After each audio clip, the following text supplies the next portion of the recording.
Hello everyone, today we're taking a look at the Prizm Windows 95 and 98 virus. This virus actually spreads by infecting exe and DLL files, so we'll go ahead and run them once. We get this message telling us that it is a GOAT file from Sophos, apparently.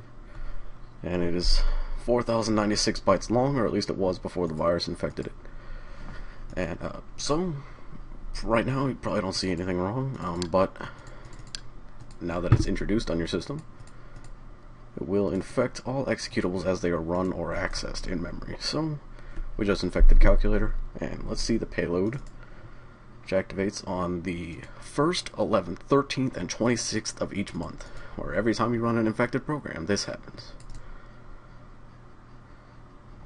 Puts up a fake blue screen of death, its own custom text, made by spam coder in Russia, apparently.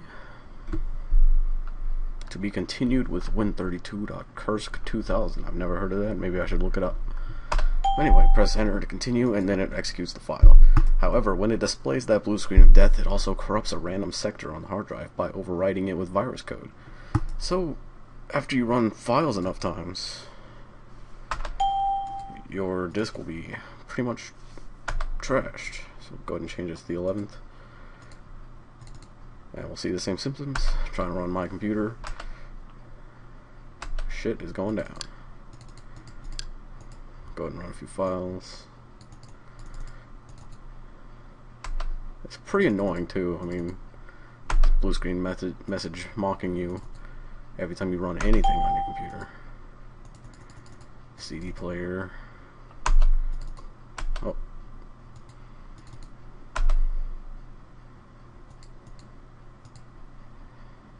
Defrag.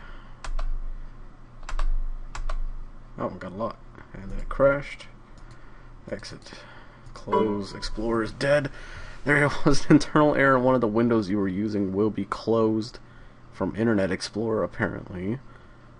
But we weren't running Internet Explorer, so that's kind of odd. Interesting. I'm assuming we're getting some pretty significant corruption by now. We'll go ahead and run this a lot. I'm hoping at some point, by just running a bunch of infected files, it'll just crash the whole PC. Maybe we'll get an actual blue screen of death that's not faked.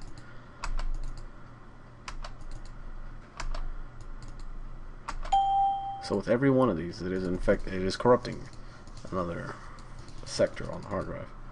Oh crap, Windows protection error. Alright, we need to restart our computer apparently. Let's go ahead and boot it back up, see if we can still boot into Windows. Oh crap! Device file that is specified in the system.ini file is damaged. Okay, I don't care. Continue. Normal.